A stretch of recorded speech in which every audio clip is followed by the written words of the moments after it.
Good morning, everybody.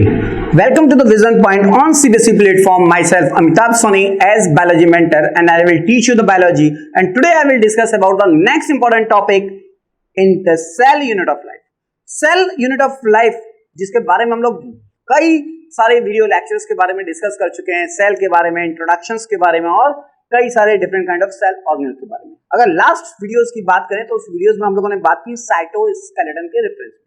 अगर आपको इस पर्टिकुलर टॉपिक के बारे में डिस्कस करना हो, इजीली आपको ये समझ में आए, तो आपको साइटोस्केलेटन का वीडियो जरूर आपको देखना चाहिए. Because where the cytoskeleton in which the macrotubules, macrofilament, intermediate filaments के बारे में discussion. So today I will discuss about the centriole, cilia and flagella. ये जो cilia और flagella होते हैं, ये तो सभी को पता है कि ये मूवमेंट में हेल्प करते हैं. बट द centriole, जिसको टर्म दिया था बेंडन ने, the Benden was given the term centriole. ये जो centriole है, which is a characteristics of eukaryotic cell, या you can say this is a characteristics of all animal cell and the few plant like the algae and fungi also. तो ये जो term है, ये term दिया था बेंडन ने, और बॉवेरी ने इस पर्टिकुलर सेंट्रियोल को सेंट्रोसोम बोला. इनके अंदर जो होते हैं वो दो सिलेंडर्स होते हैं, और ये दोनों cylinder perpendicular to each other होते हैं. ये दोनों सिलेंडर हैं, ये perpendicular to each other 90 degree इन दोनों के बीच में प्रेजेंट होता है. These two cylinder structure which is called as centrosome, that is a pair of centriole is also called as a diplosome. ये जो पेयर ऑफ सेंट्रियोल है, जिसको हम लोग डिप्लोसोम या सेंट्रोसोम बोलते हैं, और इसके सराउंडिंग जो स्पेस होता है उसको हम लोग सेंट्रोस्फेयर बोलते हैं. जो अभी आपने स्पिंडल फाइबर्स जब मैंने एक्सप्लेन किया था वहीं पर, और यहीं से क्या अराइज होते हैं, aster rays. Fibers are radiate out to form a cloud which is a star shape, that is called aster rays. ये जो सेंट्रियोल है, which is a characteristics of all animal cell and the few plant cell like the algae and fungi, but absent in case of plant. Plant के अंदर centriole absent होता है. ये जो centriole होते हैं और ये जो क्रोमोसोम्स होते हैं, centriole and the heredity material, जिसको हम लोग क्रोमोसोम्स बोलते हैं, डीएनए की बात कर सकते हैं, क्रोमोसोम्स की बात कर सकते हैं. All these are visible in the optical microscope. Optical microscope से हम लोग कभी भी सेल ऑर्गेनेल्स को आइडेंटिफाई या विजिबिलिटी के फॉर्म में नहीं देख सकते, वहां विजिबल ही नहीं है. लेकिन ऑप्टिकल माइक्रोस्कोप से हमारे सेंट्रियोल विजिबल हो सकते हैं, क्रोमोसोम्स विजिबल हो सकते हैं. तो अंदर visible under the optical microscope हमें ये सेंट्रियोल देखने को मिलते हैं. अगर हम इनके स्ट्रक्चर की बात करें तो पहले ही हम लोग बात करें इसके सेंट्रियोल के रेफरेंस में, तो बोलते हैं it is a cart wheel like structure. जैसे व्हील होता है उसी तरीके से कार्ट व्हील लाइक स्ट्रक्चर होता है, इसको हम लोग बोलते हैं सेंट्रियोल. ये जो कार्ट व्हील लाइक स्ट्रक्चर है, this is a cart wheel. अब यहाँ कुछ ऐसे बना दें कि कार्ट व्हील लाइक स्ट्रक्चर है, और यहाँ पे 9, that is 1, this is 2, this is 3, ऐसे 9 रेडियल स्पोक्स होते हैं. और ये 9 रेडियल स्पोक्स जो हैं वो हमारे जो ट्रिपलेट है, इनको हम लोग बोलते हैं ट्रिपलेट. इनको हम लोग क्या बोलते हैं, ट्रिपलेट. तो ये जो ट्रिपलेट है इनसे अटैच होते हैं. तो यहाँ पे अगर हम लोग पहले 1 बाय 1 इसके बारे में बात करें, तो ये जो अपीयरेंस है which is cart wheel like structure, in cart wheel like structures के अंदर हमारे ये ट्रिपलेट होते हैं. और ये जो ट्रिपलेट होते हैं, ये ट्रिपलेट कुछ ऐसे देखने को मिलते हैं. जैसे ये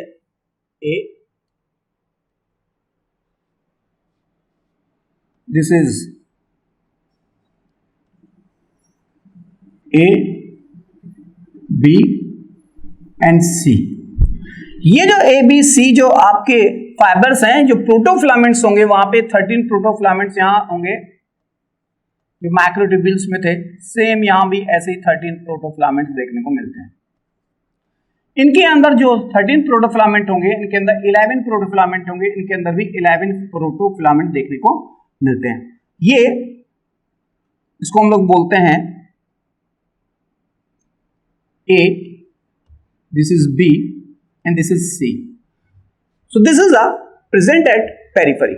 तो यहाँ पे 9 पेरिफेरल माइक्रोट्यूब्यूल्स होते हैं जो ट्यूबुलिन प्रोटीन के बने होंगे. मेनली कहाँ प्रेजेंट होंगे, मेनली ये प्रेजेंट होते हैं पेरिफेरी पे. और यहाँ सेंटर में अगर बात करें तो ये सेंटर में जो ट्रिपलेट फाइबर है which are absent at the centre, इसको हम लोग बोलते हैं सेंट्रल हब.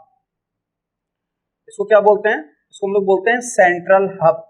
और ये 9 रेडियल स्पोक्स के थ्रू इन पर्टिकुलर ट्रिपलेट से जुड़ा रहता है. यहाँ पे ये जो ट्रिपलेट है, ये ट्रिपलेट इस रेडियल स्पोक्स के थ्रू सेंट्रल हब से जुड़ी होती है। That's why such arrangement is called 9+0 in arrangement. यहाँ पे 9+0 अरेंजमेंट का मतलब ये है कि सेंटर में कोई भी ट्रिपलेट फाइबर की तरह या कोई भी डुप्लेट ट्रिपलेट नहीं होंगे, प्रोटोफ्लामेंट्स नहीं प्रेजेंट होंगे। ट्रिपलेट इसलिए क्योंकि 3 प्रोटोफ्लामेंट्स हैं और यहाँ पे ये इनकम्प्लीट प्रोटोफ्लामेंट, इसलिए 11 और यहाँ 13 प्रोटोफ्लामेंट मिलकर माइक्रोट्यूब्यूल्स बनाते हैं। 3 माइक्रोट्यूब्यूल, 3 ट्रिपलेट फाइबर्स बोल सकते हैं। तो 9 होते हैं, 1 2 3, जैसे 1 2 3 4 5 6 7 8 और 9, ये 9 है। और ये 9 के साथ सेंटर में क्या है, कोई भी नहीं, ना डिप्लेट ना ट्रिपलेट, इसलिए बोलते हैं 9+0 arrangement. Each fibril which is made up of the 3 सब फाइब्रिल, ये 3 सब फाइब्रिल हैं जो ABC के थ्रू डिनोट होते हैं, जिनके अंदर अलग अलग प्रोटोफ्लामेंट देखने को मिलते हैं। बीच में भी था 13, बीच में भी था 11 और फर्दर 11। ये जो आपके ट्रिपलेट फाइबर्स हैं, ये ट्रिपलेट फाइबर्स बेसिकली एक दूसरे से अटैच होते हैं, इनको बोलते हैं CA लिंकर। अगर हम इनको आगे एक बार ध्यान से यहां देखें तो यहां पे ये CA लिंकर है, मतलब यहां पे ये ऐसे जुड़ेगा, ये आपका ऐसे यहां पे जुड़ेगा, किससे, इस पर्टिकुलर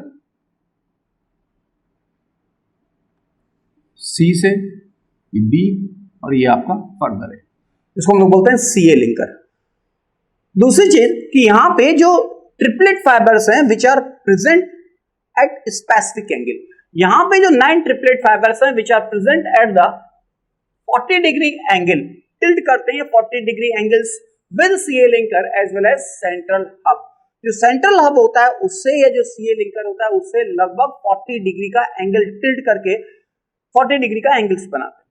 दूसरी चीज, these triplet fibers are attached with the radial spokes from the central hub। ये सेंट्रल हब से जो पेरिफेरी पे आपके ट्रिपलेट फाइबर्स प्रेजेंट होते हैं वो रेडियल स्पोक्स के थ्रू सेंट्रल हब से अटैच होते हैं। And due to presence of this radial spokes and the peripheral fibres, the centriole gives rise to the cartwheel like appearance. मतलब 9 ट्रिपलेट फाइबर्स और radial spoke की presence की वजह से these are appear like a cartwheel appearance। कार्टविल appearance in particular radial spokes और peripheral fibres की वजह से देखने को मिलती है। ये जो सेंट्रियोल होते हैं नॉन मेम्ब्रेनस स्ट्रक्चर होते हैं, विदाउट एनी मेम्ब्रेन, सेंट्रियोल के ऊपर कोई भी मेम्ब्रेन्स नहीं होती, but these centriole are surrounded by the satellite और मेसुली। ये जो सैटेलाइट और मेसुली होते हैं इनको हम लोग पेरीसेंट्रियोलर सैटेलाइट और मेसुली बोलते हैं। जो यहाँ पे आपने देखा ये जो ग्लोबुलर स्ट्रक्चर है इसको बोलते हैं मेसुली, विच इज ए सेंट्रियोल के आउटसाइड होती है क्योंकि सेंट्रियोल के ऊपर कोई मेम्ब्रेन नहीं होती, but these massules are surrounding the centriole. इनका कोई स्पेसिफिक फंक्शन नहीं है, these are help to the formation of microtubular generator. ये माइक्रोट्यूबुलर जनरेटर है। नेक्स्ट इंपॉर्टेंट पॉइंट है इनके फंक्शन से रिलेटेड। ये जो सेंट्रियोल होते हैं, ये सेंट्रियोल बेसिकली सबसे पहले इंपॉर्टेंट चीज कि these centriole are help in the formation of the basal bodies, spindle या mitotic apparatus, that is a help in the mitotic apparatus, basal bodies and which gives rise to the cilia and flagella। ये जो centriole होते हैं mitotic apparatus का, basal bodies का, या जो basal bodies बनेंगी वहीं से क्या निकलेंगे, cilia और flagella। ये जो सेंट्रियोल है, ये centriole which form a spindle fibers which gives rise to the spindle apparatus during the cell division। अभी हम लोगों ने आपको बताया था पिछले वीडियोस में जो माइक्रोफिलामेंट्स या माइक्रोट्यूब्यूल्स होते हैं which are help in the formation of ester rays as well as spindle fiber। तो वो ester rays और spindle fibers मिलकर के spindle apparatus बनाते हैं during the cell division, जो सेंट्रियोल वहां पे हेल्प करता है। Next another one function of this centriole, it is location of the centriole decided the plane of division। अगर सेंट्रियोल की लोकेशन फिक्स है तो वो क्या डिसाइड करेगा, वो प्लेन ऑफ डिवीजन को डिसाइड करता है। This location of centriole decide the plane of division. ये हमारी इंपॉर्टेंस फंक्शन थे सेंट्रियोल के रेफरेंस में, लेकिन सेंट्रियोल के फंक्शन से ज्यादा इंपॉर्टेंट है इनका ये कार्टविल लाइक स्ट्रक्चर, जिसको आप लोगों को क्लियर कट यहाँ पे समझना चाहिए। ये जो कार्टविल लाइक स्ट्रक्चर होता है उसके पेरिफेरी पे 9 ट्रिपलेट फाइबर्स होते हैं जिनके अंदर ये 3 डिफरेंट टाइप ऑफ नेम इनको दिए गए ABC, और ये सब फाइबर्स के अंदर 13 11 प्रोटोफिलामेंट्स प्रेजेंट होते हैं and these triplet fibres are linked with the CA linker, CA linker के थ्रू अटैच होते हैं। ओके, और सेंटर में कोई भी फाइबर्स ट्रिपलेट डबलेट नहीं होता, इसलिए इसका अरेंजमेंट होता है 9+0। नेक्स्ट हम लोग बात करते हैं सिलिया और फ्लैजेला के रेफरेंस में। अगर सिलिया और फ्लैजेला को जनरली बात करें तो both these are help in the movement. Cilia का काम मूवमेंट जरूर है, लेकिन इस मूवमेंट के अलावा ये अटैचमेंट में भी हेल्प करता है। फ्लैजेला जो होते हैं नॉर्मली मूवमेंट में हेल्प करते हैं, और ये जो सिलिया और फ्लैजेला है ये उसी पर्टिकुलर माइक्रोट्यूब्यूल्स के हेल्प से बन सकते हैं, क्योंकि माइक्रोट्यूब्यूल्स में भी आपने देखा और यहाँ भी सेंट्रल में देखा कि these are help in the formation of basal body. Basal body से अरेंज करते हैं सिलिया एंड फ्लैजेला। तो ये जो स्ट्रक्चर्स होते हैं ये फाइन हेयर लाइक आउटग्रोथ्स होती हैं जो मूवमेंट में हेल्प करती हैं, मेम्ब्रेनस होती हैं, और यहाँ पे basically these are membrane bound extension of plasma membrane. कहते हैं कि जो प्लाज्मा मेम्ब्रेन की एक्सटेंशन होती हैं वो प्लाज्मा मेम्ब्रेन के एक्सटेंशन बेसिकली सिलिया और फ्लैजेला का फॉर्मेशन करती हैं। These are arises from the basal body. ये जो बेसल बॉडी से अराइज करते हैं जो कंट्रोल ऑफ मूवमेंट में हेल्प करते हैं, जिनको हम लोग सिलिया और फ्लैजेला बोलते हैं। ये जो सिलिया और फ्लैजेला होते हैं इनके अगर हम लोग सिलिंड्रिकल स्ट्रक्चर्स के बारे में बात करें, यहाँ पे ये जो स्ट्रक्चर्स हैं ये फ्लैजेला है और ये सिलिया का TS फॉर्म है। ये फ्लैजेला का ये TS फॉर्म है और ये टाइप ऑफ फ्लैजेला है। यहाँ पे एक और स्ट्रक्चर है जिसकी अगर बात करें तो दिस इज अ सिलिया। ये आपके कई सारे नंबर्स हैं सिलिया के, सिलिया में ढेर सारे नंबर्स हो सकते हैं। फ्लैजेला के नंबर्स 1 और 2 और 4 हो सकते हैं। ये सिलिया का स्ट्रक्चर्स है। यहाँ पे वहां अगर आपने गौर से देखा हो तो वहां पे थे ट्रिपलेट फाइबर और यहाँ पे है डबलेट फाइबर। तो आगे बात करेंगे इनके बारे में, पहले हम लोग इसको डिफाइन करते हैं। ये जो सिलिया और फ्लैजेला होते हैं ये सिलिंड्रिकल स्ट्रक्चर होते हैं और इनकी कोर को एक्सोनीम बोलते हैं। इनकी जो कोर होती है जो प्लाज्मा मेम्ब्रेन के एक्सटेंशन होंगे उनकी बेसिकली जो सिलिंड्रिकल स्ट्रक्चर फॉर्म करते हैं सिलिया का, वो बेसिकली सिलिया के सिलिंड्रिकल स्ट्रक्चर की कोर को एक्सोनीम बोलते हैं। And this axoneme possess a parallelly arranged number of microtubules. ये जो माइक्रोट्यूब्यूल्स होंगे यहाँ पे पैरेलली अरेंज होंगे, किसमें? दीज सिलेंडर्स में। ये जो सिलेंडर होंगे जिनकी कोर को एक्सोनीम बोलते हैं और उन एक्सोनीम के अंदर these microtubules are parallelly arranged. ये जो एक्सोनीम होते हैं ये बेसिकली 9 माइक्रोट्यूब्यूल्स से मिलके बनते हैं, 9 माइक्रोट्यूब्यूल्स से। लेकिन यहाँ पे और वहां सेंट्रियोल में और यहाँ पे डिफरेंस है। यहाँ पे जो 9 होंगे लेकिन वो होंगे डबलेट फॉर्म में, this one and this one. यहां होंगे 13 प्रोटोफिलामेंट, इसलिए A 13, दिस इज B 11। ये अगर है यहां पे जो दूसरा 9 ट्रिपलेट होगा, सॉरी 9 डबलेट फॉर्म में जो होगा वहां पे ये, तो यहां पे क्या होगा, ये जब दोनों आपस में अरेंज होंगे अटैच्ड होंगे तो वो BA लिंकर से अटैच होंगे। वहां CA लिंकर था, यहाँ BA लिंकर है। दूसरी चीज की यहाँ पे 2 डिफरेंट टाइप के आर्म होती है, इसको शॉर्ट आर्म और लॉन्ग आर्म बोलते हैं। ये बेसिकली आर्म्स है जो आउटवर्ड और इनवर्ड होंगी, एक तरह से, एक बाहर की तरफ एक अंदर की तरफ। ये डायनेन आर्म कहते हैं, ये डायनेन आर्म होती है।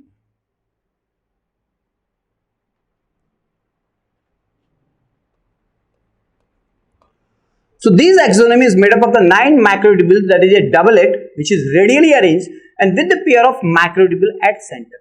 यहाँ पे सेंटर में भी माइक्रोट्यूब्यूल्स प्रेजेंट होती हैं but which is a single. अभी मैं स्ट्रक्चर को एक्सप्लेन करूंगा वो कैसी होगी, सिंगल। और 9 कैसे होते हैं, डबलेट। दूसरी चीज की यहाँ पे 9 पेरिफेरी पे और 2 सेंटर में होंगे, सिंगल फॉर्म में होंगे। Both these are attached with the bridge और which are entire structure is covered by central sheet, इसलिए इसको यहाँ पे अरेंजमेंट बोलते हैं 9+2 इन अरेंजमेंट।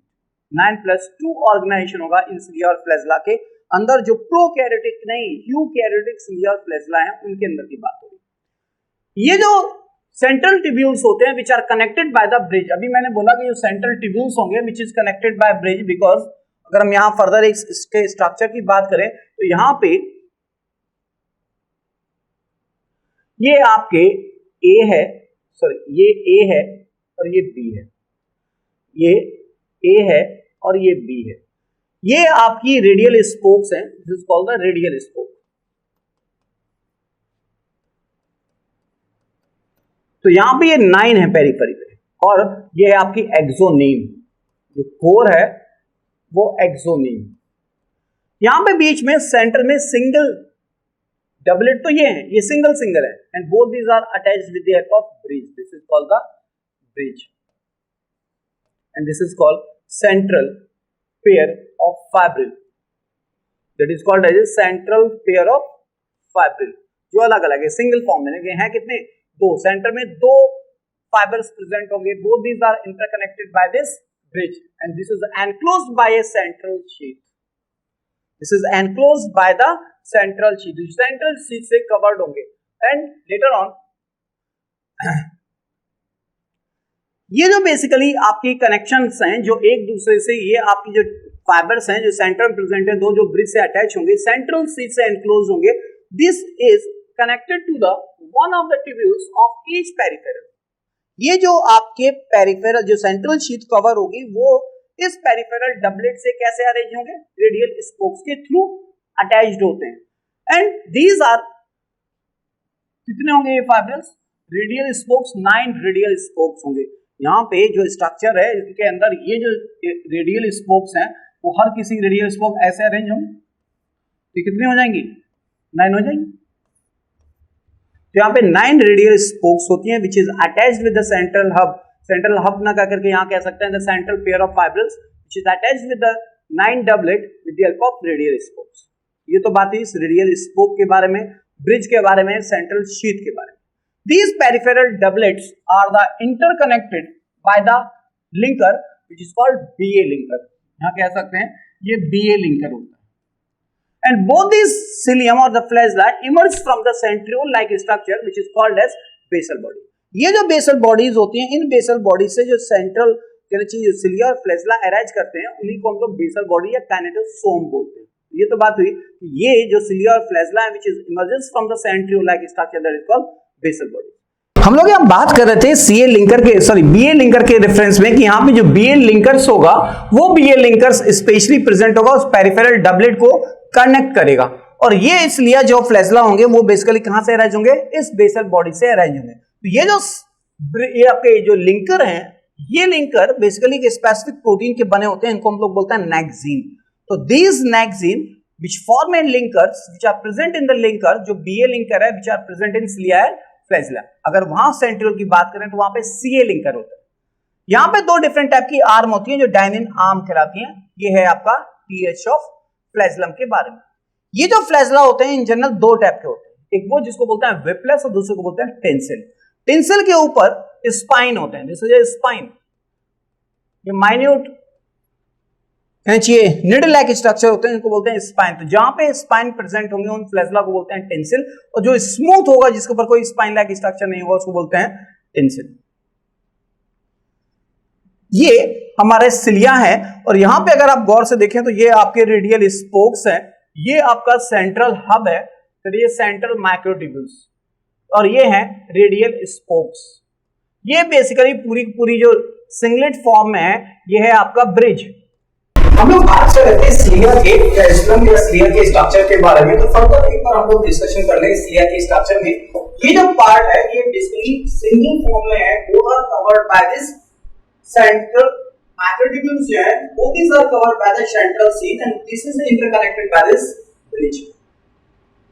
ये जो A है एंड दिस इज B, इन दोनों के इनको बोलते हैं डबलेट, और इनके बीच में ये प्रेजेंट होते हैं डायनिन आर्म्स, और यहाँ पे इंटरकनेक्टेड होते हैं, इनको बोलते हैं BA linker.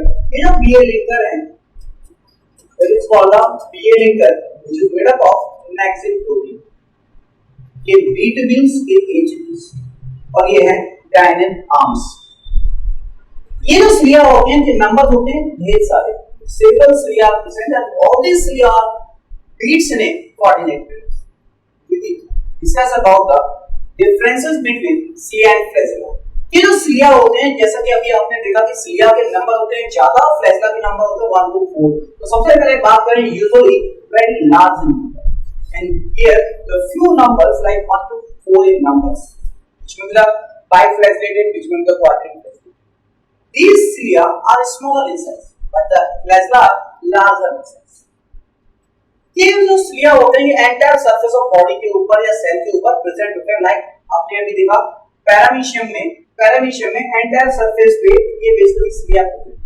Flagella are present at the end एक स्पेसिफिक एपिकल एंड की तरफ ये नॉर्मली प्रेजेंट होता है, तो फ्लैजेला आर प्रेजेंट वन है।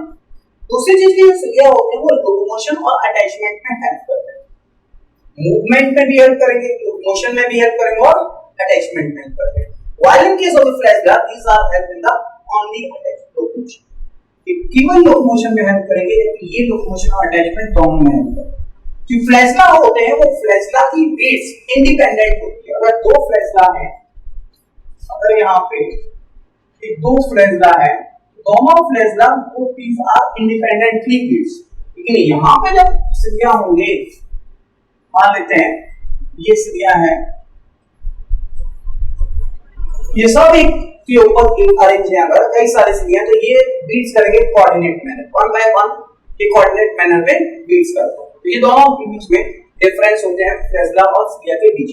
दूसरी एक ये चीज, सिलिया जो होते हैं ज्यादातर प्रोटोजोन्स में, अमीबा और प्रोटिस्टा के अंदर देखने को मिलते हैं, जबकि फ्लैजेला जो होते हैं बैक्टीरिया में भी मिलते हैं, एल्गी में भी मिलते हैं और यूग्लिनाइड के अंदर देखने को मिलते हैं। जैसे कि यहाँ पे ये यूग्लिना के अंदर सिंगल फ्लैजेला और ये पैरामीशियम के अंदर ढेर सारे फ्लैजेला हैं पूरे सरफेस के ऊपर प्रेजेंट है, और ये है इनका ये इंडिपेंडेंटली बीट्स कर रहे हैं और ये कोऑर्डिनेट मैनर से बीट कर रहे हैं, पहले ये फिर ये फिर ये फिर ये फिर ये, इस तरीके से ये कोऑर्डिनेट मैनर्स में बीट्स कर रहे हैं।